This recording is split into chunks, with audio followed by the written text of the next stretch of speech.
So we took apart the feet and we learned that we can easily, with our 2 feet, make a T-stance.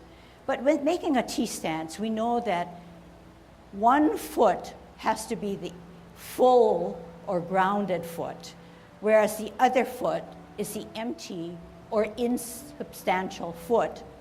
Only the insubstantial foot is able to move clearly because it's safe. The grounded other foot is obeying gravity. It's storing our chi or storing our energy. Our job is to think through our alignment to activate that energy to make our movements meditatively, like a dance. That's a big job, but together we can do it by taking it slowly. If we're grounded on the right foot, which you should be trying to do now, it can never be straight up like a post. Because right there, if you do that with me, you can feel that there is weight on the insubstantial empty foot. We do not want that. That's going to cause an accident. We want to be heavily posted on our right. Therefore, there's a flex in the knee, allowing this foot to come up without any weight. So it's held there like on our toe. This is our T stance. We then need to move into an L stance, not generate the energy, but move out and to the side. Where? With your hand. Out and to the side. Where again? Out and to the side. Don't do it. We do not want to go out and to the side because that's going to stretch my body and make me out of balance. We want to do it in one motion on our left heel. Hands at our waist, storing that energy on a T-stance. We want to come out and to the side with our left heel. Here we go, out and to the side. Our energy is still stored in that back or right foot. We want to move it from our flat of our feet to the ankles, to our legs, to our knees, to our thighs, to our hips, through our hips, our waist, our shoulders, and then come down on a bow stance. In this bow stance, we are about 60-40 or 50-50 for our purposes. We are flat. We have a bow in the front on our left and an arrow in the back. The arrow in the back can never be locked. Our joints can never be locked because our energy needs to flow through our joints. Once it's locked, there is a disconnect. This is a bow stance. Then we said from a bow stance, we're going to sit down and on that imaginary stool. So in one motion, you're going to come back and sit down. So your flexed knee in the back is a little bit more severe or more pronounced. Then you're going to allow that left foot to twist. So you're going to twist so that you're parallel now to the line of the floor or on that line. You're posting down because now you have a weightless foot would allow you to then come into a T. If you do not weight down, you may feel like you're going to fall. So that's the premise. On a T stance, you're now going to come out and to the side, same way. Here we go. Out and to the side on our heel. Unstore that energy, unleash that energy, move it around to a bow stance. The knee is never beyond the toe. So make it wrong. Push your knee beyond your toe. Come back. Push your knee beyond your toe a little bit more. What does it make you feel you want to do? You want to fall. Therefore, you're going to straighten that knee and put it in line with the toe. Therefore, your body now becomes that straight post. Sit back, sit down on that stool to allow you to pivot on your right foot, parallel or on the line of the floor, creating a full step, creating an empty step. Out and to the side, move that energy across the hips and waist, through your shoulders, bow stance. Sit back, sit down on that stool, pivot, shift your weight, root down, T stance, empty stance on the right, out on an L, then move the energy and only flatten when you finally rotate those hips. sit back, sit down, twist step, firm down, root down on a T. Okay, so now your turn to watch. Okay, so far so good. I really think that you're trying hard, and I think you're really following well, which is great. Okay, let me just point some things out.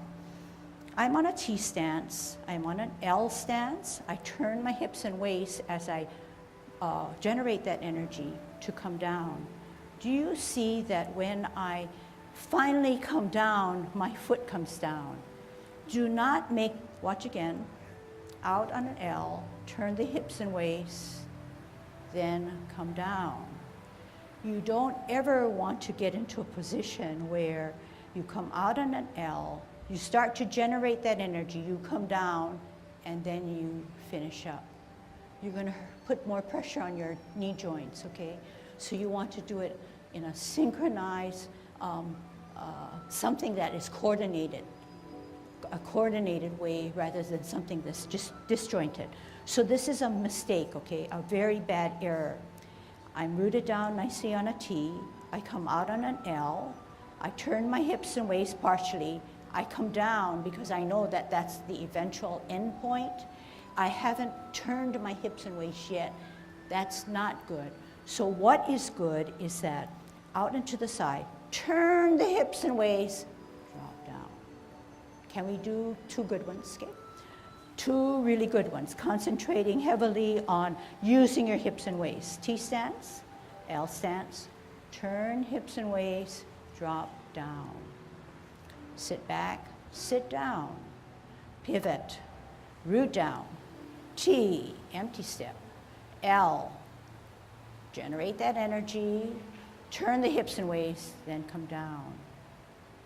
Sit back, sit down, pivot, root down, T stance, empty step, L stance, turn the hips and waist, move that energy, come down, O stance. Okay, you're getting better. But can you see that if I'm not here to call it out, perhaps you'll get anxious because you now are involved with your upper body and hands, and the feet are giving way to something not drilled up enough and not practiced enough, and not going to make your body do the right thing, and then may actually cause harm, okay? So that's an important piece. You know, if you don't understand it, you can review the lesson or come and ask me to check you if you're not sure. Today I wanted to put some hand motions, upper body thing to match our Tai Chi feet alignment. In general, when you hold your ball, okay, and you can hold it with me, there are certain parameters. The top hand, whether it be the right hand or the left hand, is chest level. The bottom hand is at your navel, 2 inches below. And you can sort of extrapolate and say why. Because the ball helps you with centering. You don't want your ball away from you because it'll throw your Tai Chi posture off. You want it not close to your body because then it'll make you stiff, but you want to just relax right in front of you, maybe 3-4 inches away from your clothing, okay? Now, we stand here and we say the ball can rotate like you're doing it. And we say, watch my, you cannot see my elbows, okay? The ball has to come in and you have to carry it closer to your body. It can never go out this way. And the hand, so it can never go out this way where you could see my elbows, right? But you don't want the palm to palm, but you want to bring it in. So the palms are not in line, and that's fine, okay? Now, we're going to learn how to part the wild horse's mane. In general, the bottom hand advances. The bottom hand advances. Can you show me? Right, left hand on the top, right hand on the bottom, okay? Turn the wheel or the ball, part the wild horse's mane. Right hand now on the top, turn the ball, left hand comes out, advances. Left hand on the top, right hand on the bottom, Right hand advances. Right hand on the top. Right hand comes to the bottom. Left hand on the bottom advances. Left on the top. Bottom hand is right, advances. Right hand on the top. Bottom hand advances. Now, look and see how your hand is advancing. You are actually parting the wild horse's mane or offering someone a snack. So you're going to watch. I'm on a T stance. I'm going to move into an L. I'm going to part the wild horse's mane. So did you catch, did you see that the bottom hand advanced my movement? You can always check whether you're doing it correctly because my left foot is ready to go and my left hand is on the bottom. My left foot is ready to go, my left hand is matching, left, left. When we part the wild horse's mane, we're going up the horse's mane. So it starts here and goes up. And we're kind of separating the hair of the mane, okay? Or we can easily relate to giving a snack to the person in front of you.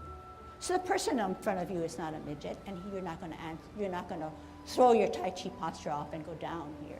Neither are you going to go up here, because he's not a giant. So you're going to do it right at your level, okay? Right about nose, not beyond your eye, but right about in the middle of your face, which is nose or near there. It's okay when we start Tai Chi to then give the snack and extend out, because it's a dance, and it's a dance that's rounded and it's continuous. Therefore, you don't want to say, I learned so much from my teacher. She said go in the middle and stop there. But in actuality, it's giving it out. Okay, a fullness. And while we're in that, we said that the hips and waist play a big part in what we do.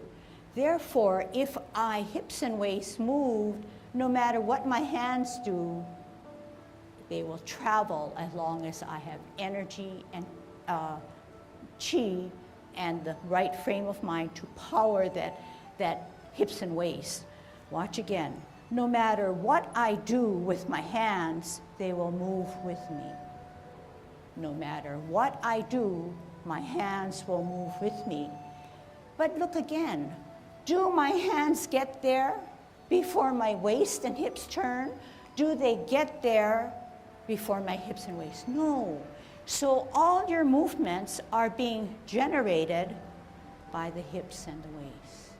So there's a softness to it. There's something magical because you have hips and waist that are warmed up and are flexible and power your movements. Can we put that into play now? Okay? You're on a T stance. Left hand on the bottom, 2 inches below your navel, which is your dantian area. Right hand on the top, caressing your ball closer so that no one can see actually your elbows, okay? You're on a T stance, you're storing that energy. You're going to come out on a L stance, you're going to move that ball. Then you're going to separate bottom hand advances, and you're going to come out and part the wild horse's mane. And now you say, I wonder how much I should extend those hands. If you can draw an imaginary line from the tips of your front finger to the tips of the back, you should have a flying diagonal. Sit back, sit down, twist step, root down on the feet of the left, ball for better balance because you're on one foot. This time your bottom hand is your right, and your right foot is the empty step. Here we go. Out and to the side, move that ball, expend the energy, separate the hands, go up the horse's mane, get a good stretch.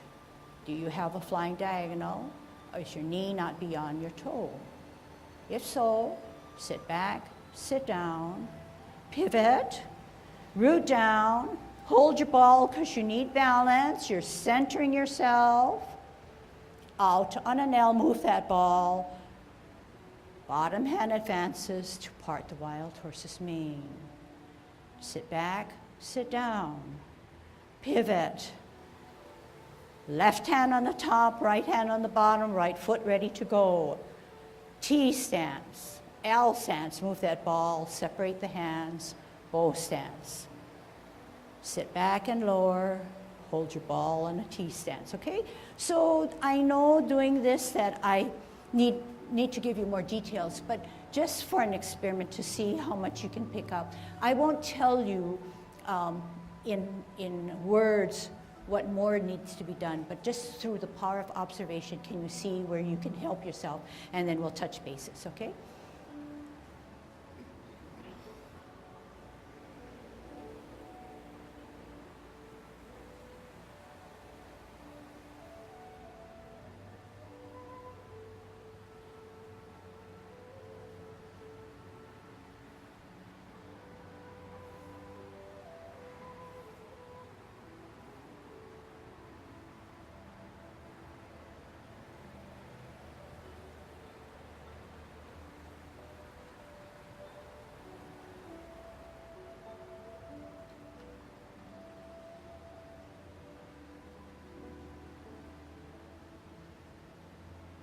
Okay, so I know you're all very observant, very smart. But I'm gonna, for expediency, I'm not gonna ask you to verbalize all that you know, but I'll tell you what maybe you may have seen or may have realized, okay, just by watching. When you part the wild horse's mane, you have your energy stored on the back foot. You're on a T stance. You want to come out into the side. You want to move that ball. So we want to move that ball. When we start to expend the energy, the bottom hand, you know, advances up the horse's mane and then eventually comes to the side. But the other hand, not angular but rounded, sits to the side in a little bit open way rather than, you know, when we're doing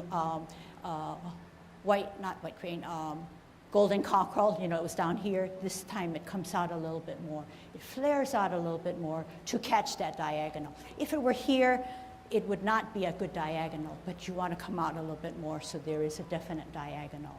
So those were words, these are actions, okay?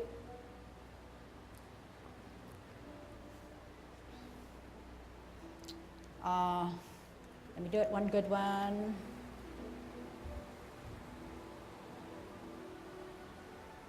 I need balance, I'm on one foot.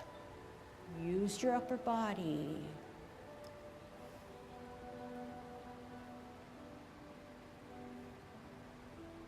Okay, this time, I think you get it. Watch my hips.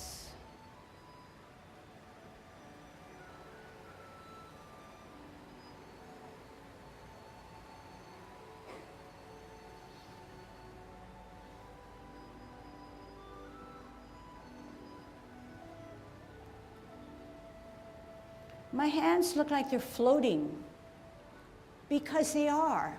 I am just setting them up. Bottom hand advances, and the rest is done by my hips. I'm not moving my hands, they're connected to me. They're moving because I'm thinking through my movement, and that's the powerfulness, and my hips are the commander. They're steering me in the right position, okay? With that really embedded in your mind, let's see if you can be just like how we want you to be with a strong hips and waist. Left hand on the bottom, left foot ready to go. T stance, L stance, move that ball, move the hips. Do not move the hands, sit back, lower, pivot. Need balance, therefore a ball. Right, move your hips and waist. Finish it off and make it nice. Do not be in a rush.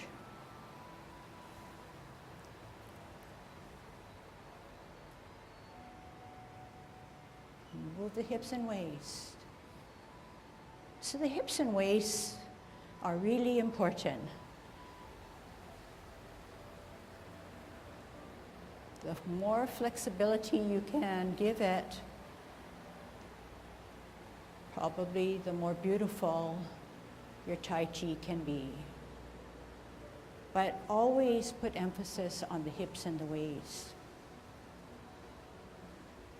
So when you go home and you say, hey, that's really kind of a magical thing she's taught us, I want to practice it. Yes, by all means. If you can go buy a mirror, that'd be perfect. But Tai Chi is not only observation, it's that thing that you feel within yourself.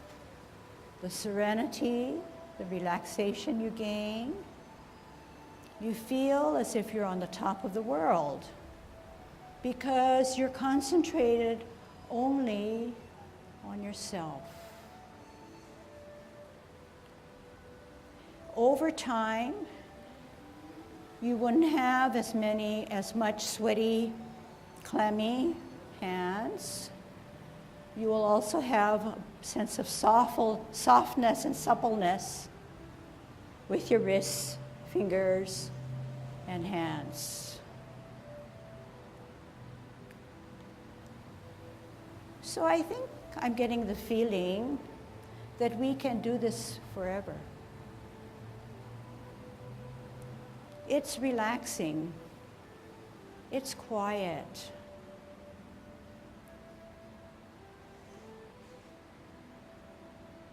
But like all good things, we need to bring it to an end. Okay, I'm going to ask you to hold your ball on a tee, and